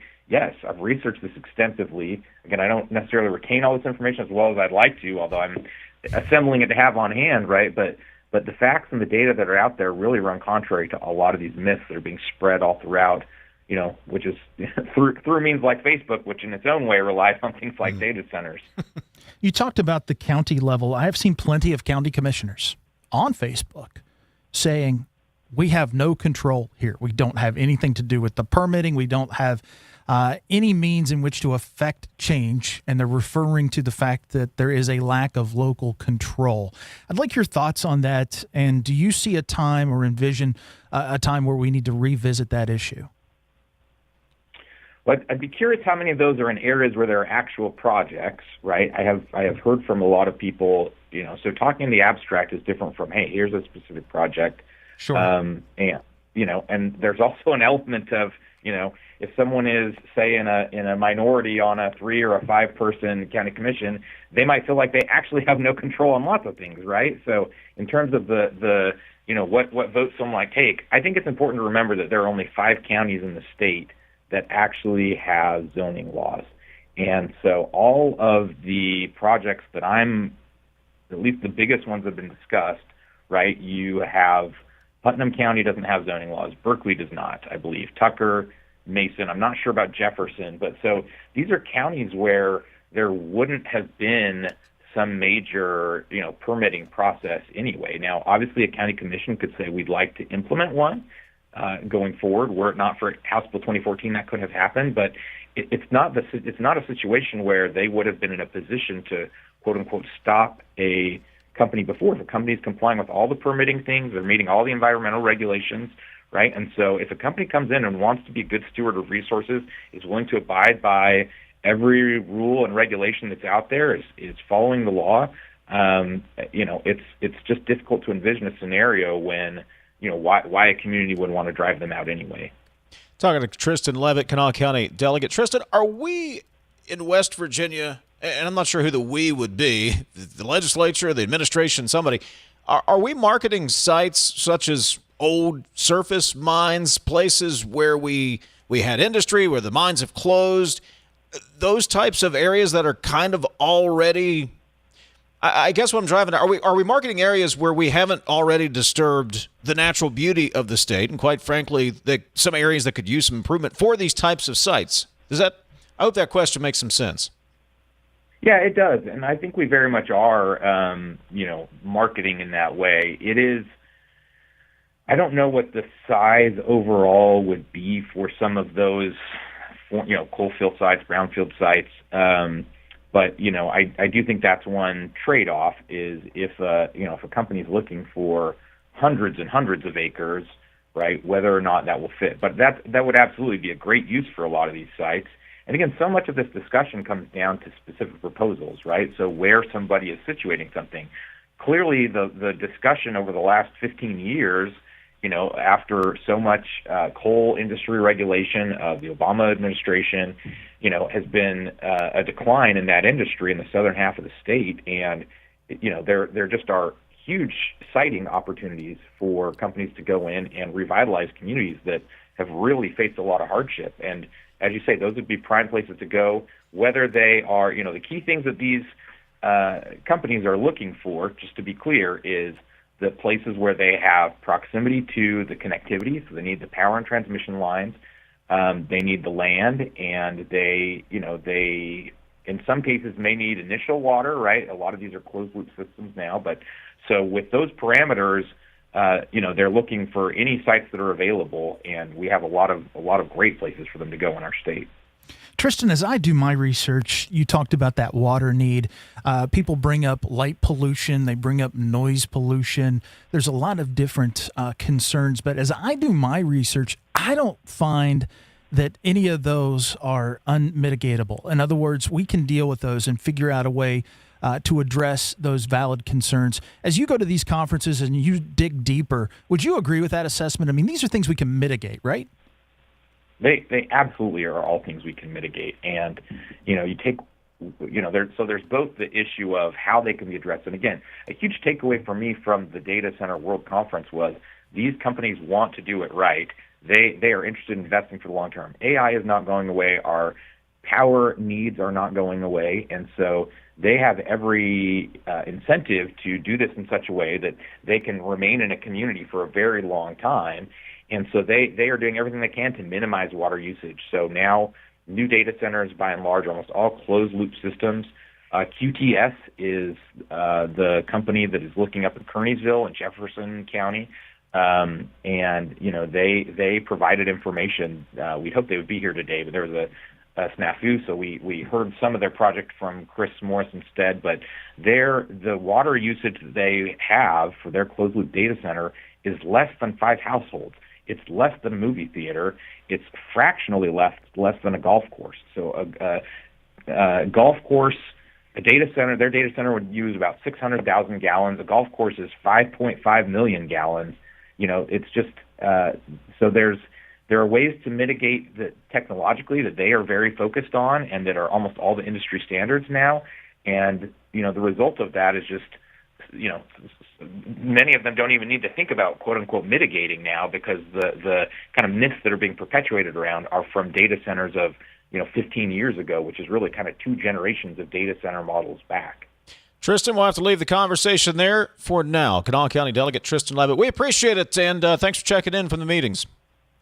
My pleasure. Absolutely. Got to take a break. Back in a moment. This is Talkline from the Encova Insurance Studios. Located in the heart of West Virginia, Bridgeport is the place to play. Endless indoor and outdoor recreation opportunities, including the Bridgeport Complex, coupled with a dynamic food scene, make Bridgeport the perfect getaway destination for couples and families. Explore unique shopping and pick from a wealth of lodging options to find something perfect for your needs. Explore the heart of West Virginia in Bridgeport. Learn more about all there is to do at greater-bridgeport.com. Tens of thousands of hardworking West Virginians earn their living in our state's growing natural gas industry, including thousands for Antero Resources, West Virginia's top natural gas producer. Antero's investments are boosting our local workforce and small businesses. We're proud to give back and invest locally to support West Virginia workers producing West Virginia energy. But the Mountain State's best days are ahead, and Antero Resources is just getting started. Visit AnteroResources.com to learn more. In West Virginia, community is everything. It's about showing up for each other. Vin Salango and the team at Salango Law don't just work here, they live here, proudly sponsoring local events and giving back to the neighborhoods they love. So when you're facing a serious injury, trust the local team that's always in your corner. They spent over 25 years fighting for West Virginia families. Salango Law. Get results, not excuses. Visit us at salangolaw.com. We are there for you, to care for you at the health plan. We are here for you. For over 4 decades, we've been rooted deep inside West Virginia. Through thick and thin, supporting local families and businesses. Proudly serving your neighborhood since 1979. Your trusted partner in the community. The health plan. We are here for you. You're listening to Talkline on MetroNews, the voice of West Virginia. Leading the efforts to build a stronger West Virginia, the High Technology Foundation has a proven plan to strengthen and diversify our state's economy. The I-79 Technology Park's high-capacity infrastructure continues to attract advanced federal operations that are driving economic growth. This keeps our young, educated residents in the state and brings West Virginians home. The High Technology Foundation, building a stronger West Virginia. Learn more today at WVHTF.org. In 1914, the same year the first commercial flight soared and the Panama Canal opened, Greer Industries was born. Herbert and Agnes Greer began in Morgantown, West Virginia, striking the first pick into the limestone formation that would become the backbone of one of the state's great industrial legacies. From the roads we drive on, the buildings we build, and the communities we serve, Greer Industries has been delivering quality for decades. At Greer Industries, we've been improving lives for more than a century. We're Panhandle Cleaning and Restoration, and we're gonna save you. We've got it down to a science, an absolute state of art. We do it all, restoration, cleaning, and reconstruction. When disaster strikes, just pick up the phone. We're Panhandle Cleaning and Restoration, and we're gonna save you. Sunshine, open roads, and a new Toyota from Dan Cava Toyota World. Lease an all-new Camry for as low as $398 a month. All new Tundras now up to $8,000 off. All new Tacomas now up to $4,500 off, or lease as low as $399 a month. $7,500 off the new BZ or 0% financing for 72 months. We've got a Toyota for you at Dan Cava Toyota World in Fairmont. Shop the world.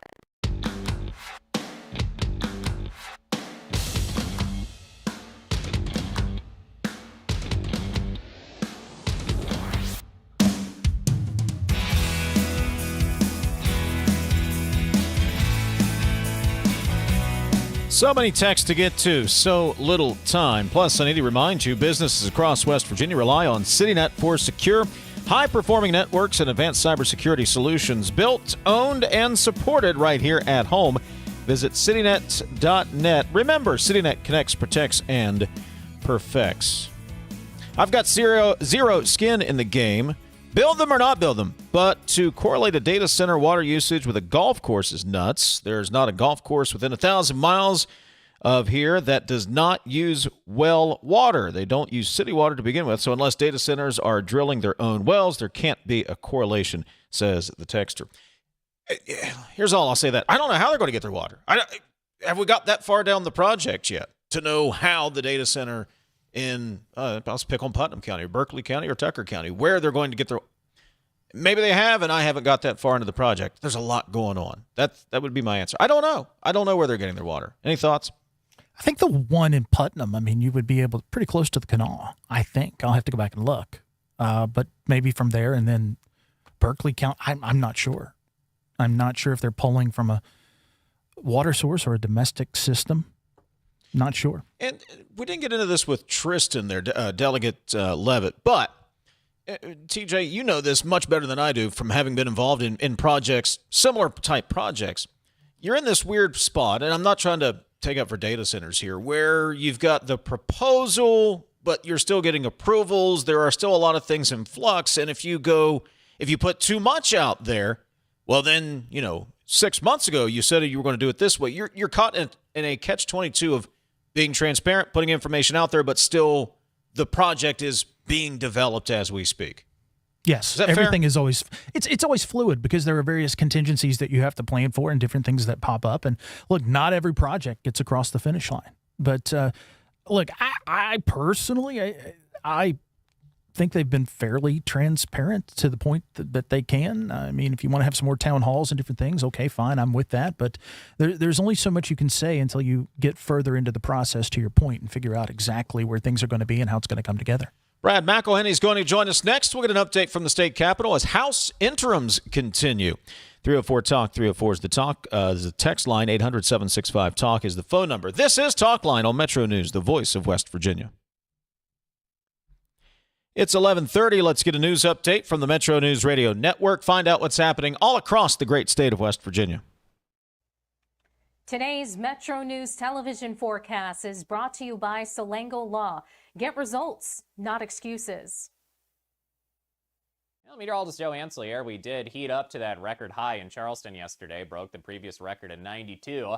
Got to 93 in Charleston, average high 76, and picked up a little bit of rain to pop up on the radar. 0.06 of an inch recorded yesterday.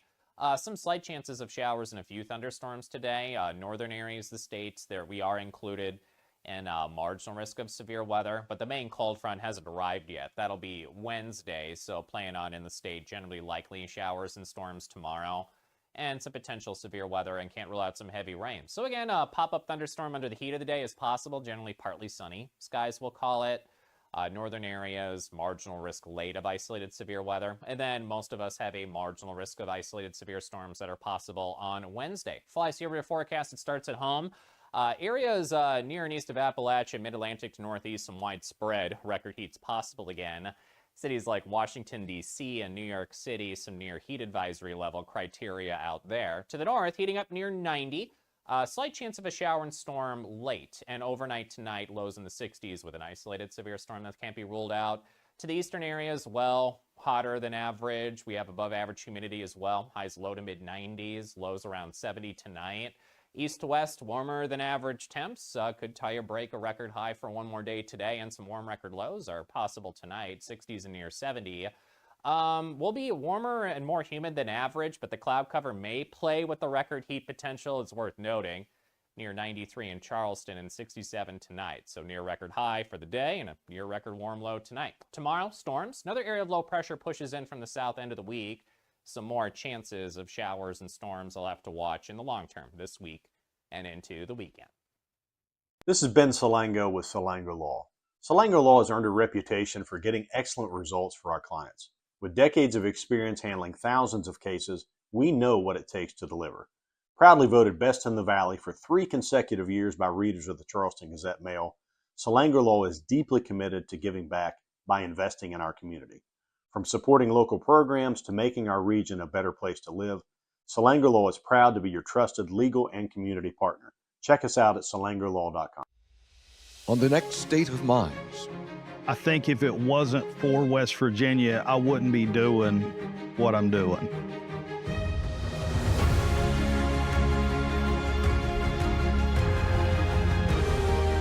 Orion has been rising over Seneca Rocks for millions of years. I wanted to capture it in a way that was authentic and maybe different than people have ever seen it before.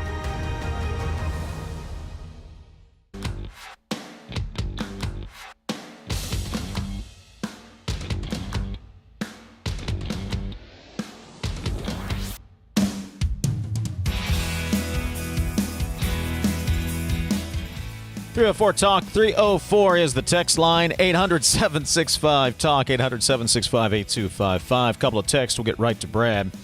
The champion of the coastal elites, the voice of the tech giants. Here is Data Center Dave, says the texter. 304 Talk 304. You know what? I'm going to save that one. I'll save that one. I'll come back. This texter says Putnam County absolutely has zoning laws. It just so happens that the data center is located just outside the zoned area of the county. Something about the hole in the ballroom. Ballroom update. Listeners, note, please pick up your political signs, asks the texter. Isn't there a law? What's the law? Is it a day? 48 hours? Isn't there like 2 days to pick those up? Yeah, I'll have to look at that. But there's always people that don't do it. I used to, and I'll pick on Eric Nelson for a minute here in the Valley. He would go out starting at 7:31 that night and have all his signs up in like 2 hours. Kudos. Do it like Nelson. That's a bump. Add that to the bumper sticker list. T-shirt. You get T-shirts made up. That's just the right thing to do. You know, I can imagine, because Eric and I are probably similar in this. I can imagine a spreadsheet of all locations. GPS coordinates where you've placed your signs. Go pick them up. You would totally have a spreadsheet. And it would be fantastic, too. Thank you. By the way. Let's bring Brad McElhinny into the conversation. MetroNews statewide correspondent. He's keeping an eye on the House-only interim committee meetings, and a man who always picks up all of his signs promptly. Brad, good morning. Hey, I have usually I do not suggest passing more laws, but I'm going to make an exception here. Hear me out here, what about a law where you have to go door to door to pick up the flyers that were sent on your behalf, like the campaign flyers that came to everybody's mailboxes, and you've got to go get them? Wouldn't that be a nice deterrent? I like it, Brad. Senate Bill 1, this coming legislation. Senate Bill 1. Yes. Go get your own mailers. I like it. I like it. Speaking, well, not of the Senate. The Senate's not there. The House is at the state capitol, Brad. So we know we've talked about data centers a little bit. There was some conversation yesterday when the governor announced the potential $168 million in savings. But what has the House been focused on other than what the governor's doing and data centers? So the data centers have been a through line. And, I think it's in part because these 100 delegates, each of fairly small communities, fairly small regions that they represent, these are new to their areas. The data centers are moving in across the state, and so it's requiring a bit of explanation to these delegates. What are we getting into? How do you answer the questions from the people in your districts? A few of the themes that I have noticed is, not only have we had some sort of broad introductory discussions, but it's putting people at ease. It's as you said, how much water is being used, what is the potential noise, and as Delegate Leavitt said, a lot of the explanation has been that the data centers over the years have developed a reputation, but that they are improving on those. That if they are a good provider, a good member of the community, they're trying to be less noisy, to use less water, and making those kinds of improvements. Here in the last hour, there was also a presentation that demonstrated another way West Virginia is trying to get its arms around these things, and that is, well, what's the tax base? West Virginia has not really taxed data centers of this kind ever. And so the tax system is based on property value. How do you assess the property value? What are you getting into? What is a fair rate, and how does West Virginia at this point even assess it? So that was part of the presentation by Matt Irby, the state tax commissioner. But I just think that a couple of these sessions on data centers at this legislative get together the last couple of days has been on target because, we're all learning together, and they haven't, from my perspective, they've not necessarily been like bullet point news, but I'm learning too. I'm letting it wash over me, as are you, as are the listeners. And so it's just generally helpful. It seems timely in that the governor has a press conference talking about saving $168 million and talking about structural budget issues, which is all well and good. And then in the House, we're talking about these projects and the revenue increase potentially. I mean, it all comes together. We talked yesterday, like you can cut your way to prosperity, or you can try, or you can grow the pie. And it seems like the data center conversation, I mean, like it or not, it's what we have, Brad. It's how you grow the pie.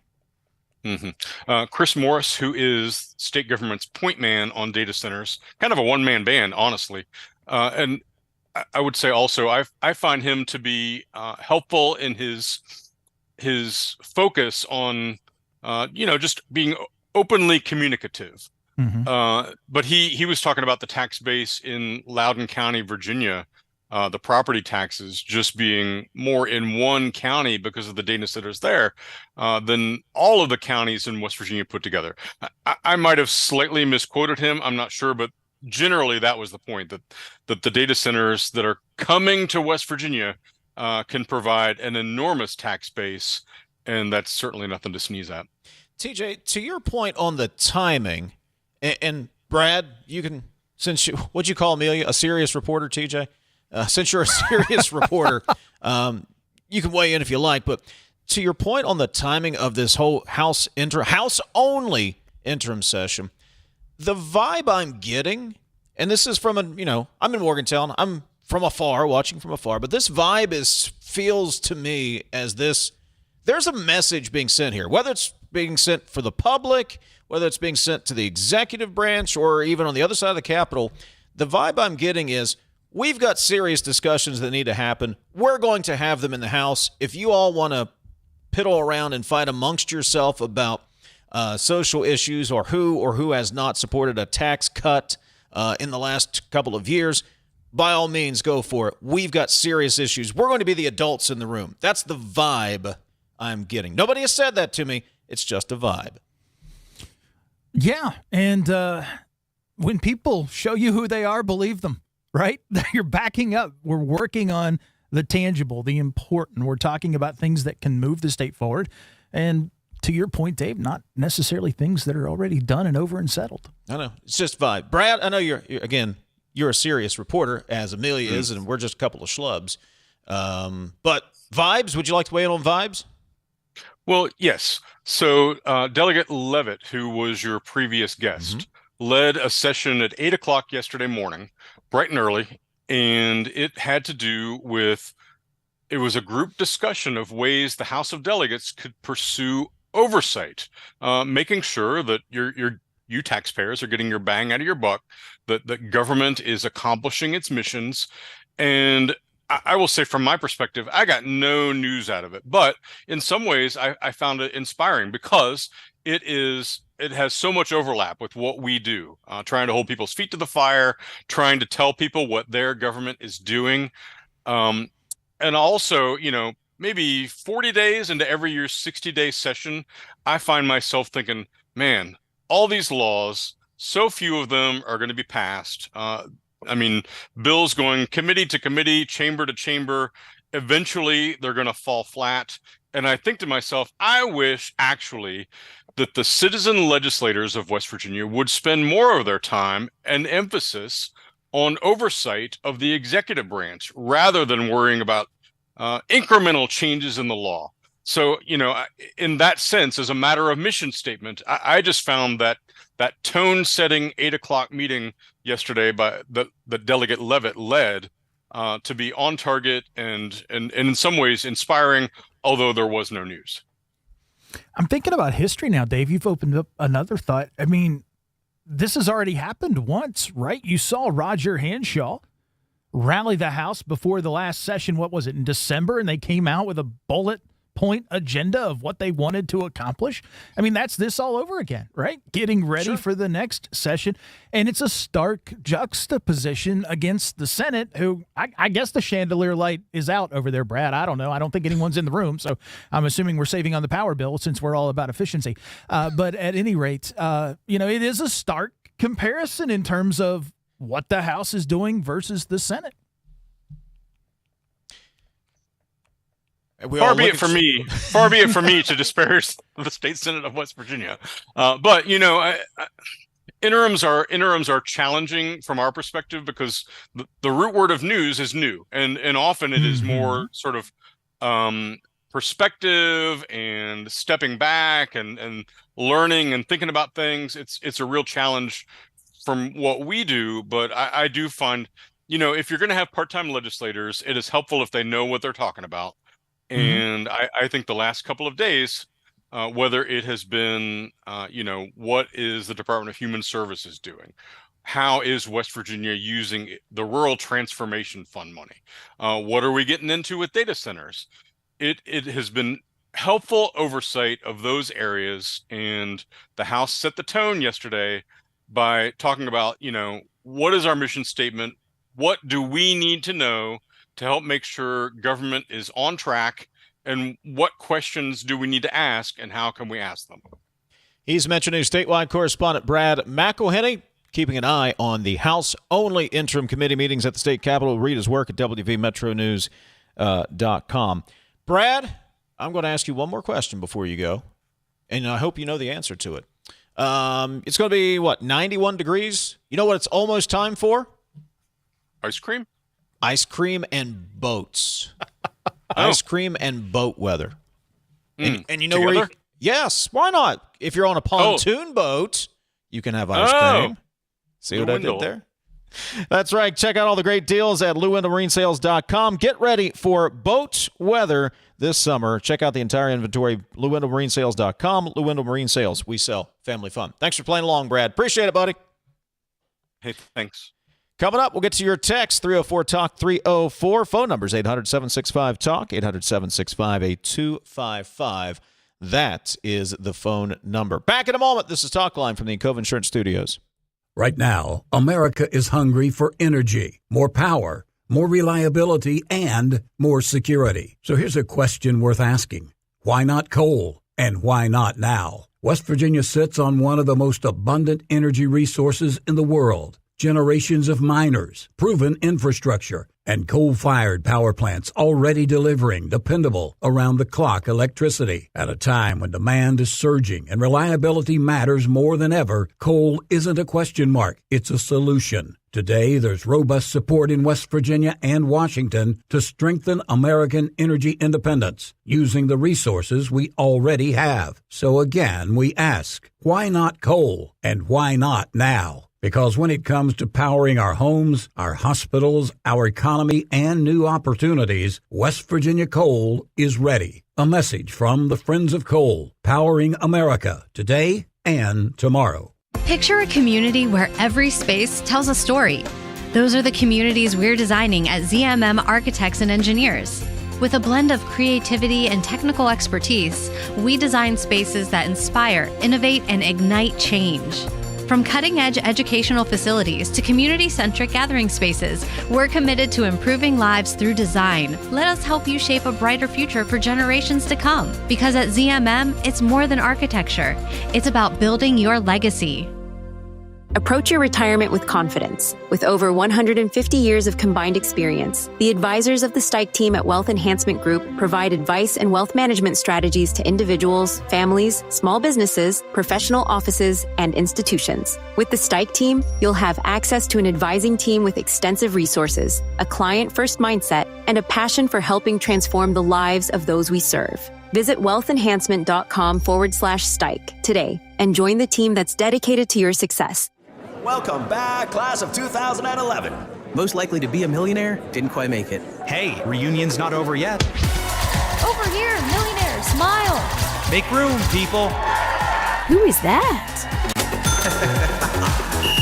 Congratulations to our very own Millionaire for Life. never too late, man. You could win up to $1 million every year with Millionaire for Life. Play in store or online today. West Virginia Lottery. 18 plus to play. Play responsibly. You're listening to Talkline on MetroNews, the voice of West Virginia. In 1914, the same year the first commercial flight soared and the Panama Canal opened, Greer Industries was born. Herbert and Agnes Greer began in Morgantown, West Virginia, striking the first pick into the limestone formation that would become the backbone of one of the state's great industrial legacies. From the roads we drive on, the buildings we build, and the communities we serve, Greer Industries has been delivering quality for decades. At Greer Industries, we've been improving lives for more than a century. Nasal obstruction, stuffiness, blockage. Is it allergy? Is it sinus? A lot of times it may be both. The Delview Medicine Sinus and Allergy Center is a clinic where we house all specialties that take care of allergies and sinuses together. You name it, we have it. It's one-stop shopping. Anything ENT that needs done for the citizens of West Virginia, we can provide that care. Stay ahead of West Virginia weather with Metro News Television, now bringing you a new way to stay informed across the Mountain State. Get updates daily at 9, noon, and 4, from headlines and precipitation to severe weather threats and highs and lows. See conditions from panhandle to panhandle and check travel with the Fly CRW forecast. Our meteorologists are on your screens and on Talkline, Midday, Hotline, and Sportsline, keeping you up to date. Metro News Television weather, accurate, local, and always on.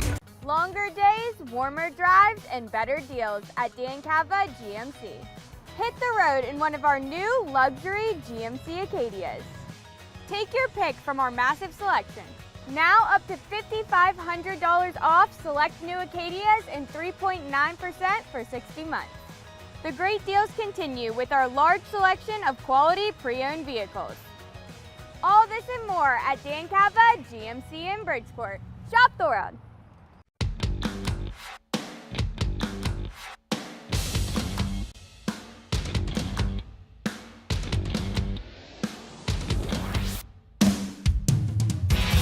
Metro News Talkline is presented by Encova Insurance, encircling you with coverage to protect what you care about most. Visit Encova.com to learn more. Here's the text I said I would save because I have thoughts. Texter says, all of the AI data center propaganda said today did nothing to actually talk about local control. It was only we should be grateful and ask for another since us simpletons cannot comprehend what they are doing. Give me a break and get the gentleman from New Jersey out of here. I want to go back to the local control part of that because Delegate Leavitt hit on something that, quite frankly, I hadn't given much consideration to, and I don't know that a lot of people have.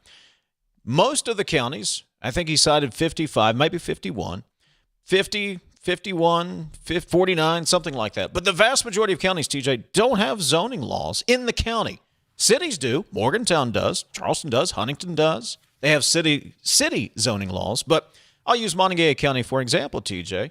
There are no planning restrictions, zoning laws outside of the municipality. So if you want to build a data center, in fact, there was a proposed cryptocurrency mining facility that was proposed. It was outside city limits as long as you met all of the state regulations. There was nothing that anybody in the county could really do to stop it because there's no planning. My point is, there's not a lot of local control available from that aspect, number one. And here's the second part. Everyone loves local control until they don't. Here's probably an unpopular opinion.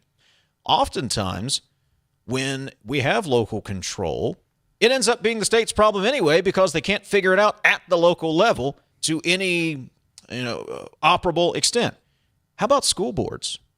How about all the school boards and all the local control they have, and how many times has the state had to step in and bail them out or take them over because they can't make the tough decisions at the local level? Might be an unpopular decision, but unpopular opinion, but when we're dealing with the possibility of hundreds of millions of tax dollars coming into West Virginia so we can fund TANF, for instance, so we can fund some of these other things that we want to do, do you want to leave it up to 3 county commissioners who are going to respond at the local level? I don't think you do. I know that's not popular. Local control is a buzzword. Sure. That those that are in the very vocal minority, in my opinion, like to use to put a wrench in the works and to try to muck things up so that they become slower and hopefully they don't happen. That's the way I see it, because I think it's very vocal, but I think it's a minority. I think most West Virginians, and I live in Putnam County where Google is coming. I'll use that as an example. Most people in Putnam County see that as a great thing.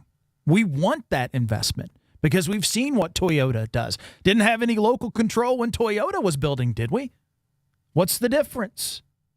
We're just unfamiliar with these data centers. We get one or two under our belts, I think the sentiment changes. But you're spot on in that local control is a device of convenience sometimes. It can either be a good or a bad, and sometimes it can be a way of making someone the devil versus someone an angel.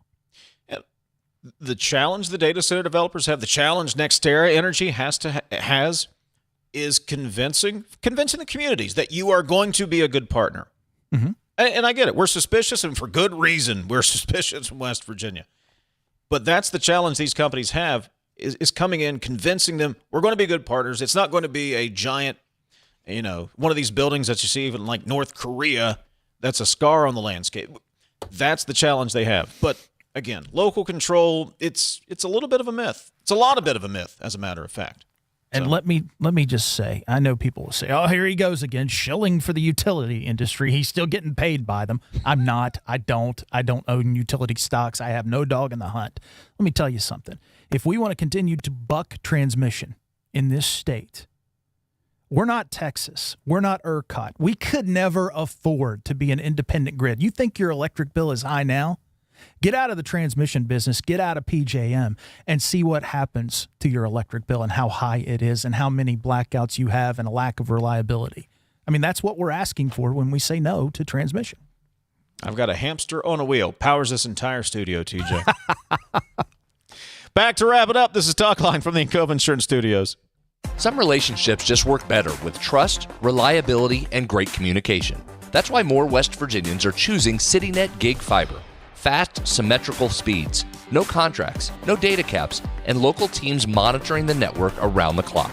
Plus, for a limited time, new residential customers can get 50% off any internet plan for a full year, with plans starting as low as $25 a month. Check availability at your address. Visit citynet.net today. CityNet connects, protects, and perfects. Right now, America is hungry for energy, more power, more reliability, and more security. So here's a question worth asking.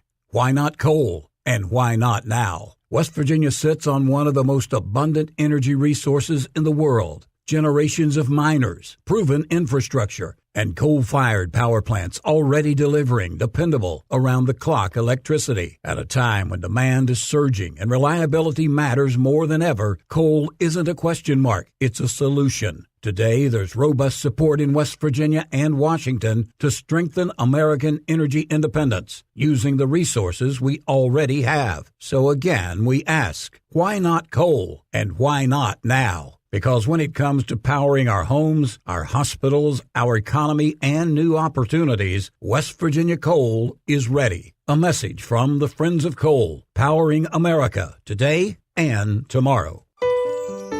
We are there for you, to care for you at the health plan.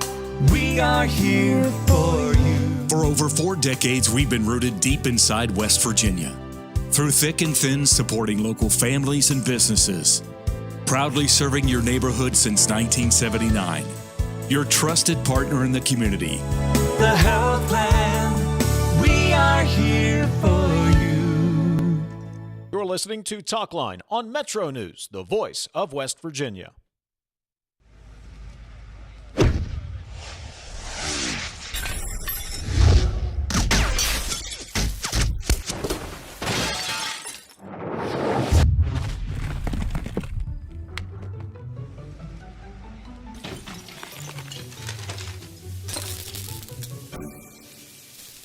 I'm Sean Kovich, Mountaineer Golf Coach. When disaster strikes your home, business, or golf game, call the restoration company the Mountaineers call. Panhandle Cleaning and Restoration.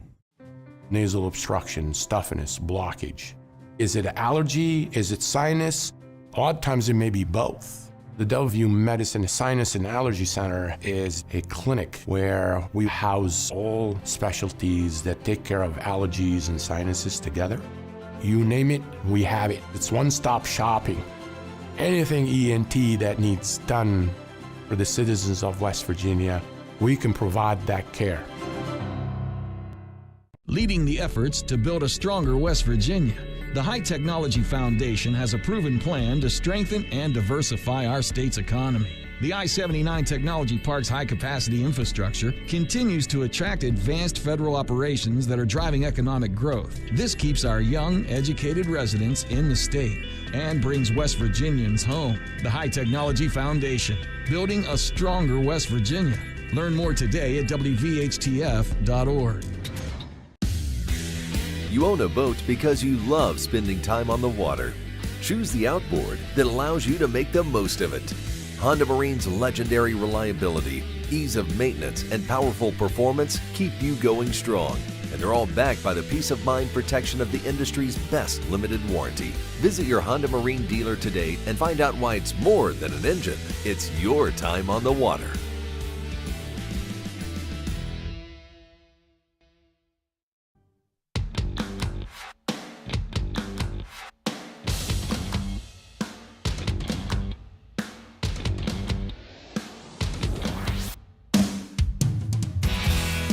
Need a little more money, money, money? Grab this $5 scratch-off that lives up to its name. You could win up to $10,000, and with a 3x multiplier, your prize could triple in a flash. It's fast, fun, and full of possibilities. Money, money, money. Get yours at a West Virginia lottery retailer today. 18 plus to play. Please play responsibly. 304 Talk, 304 Quick Text. Put the data centers in the armpit of the state or the coal fields instead of raping good farmland, says the texter. I'm pretty sure they're buying it. Just a thought. I wouldn't call the coal fields an armpit either. That's a little insensitive. Thanks for listening. Talk to you tomorrow. Talkline on Metro News, the voice of West Virginia.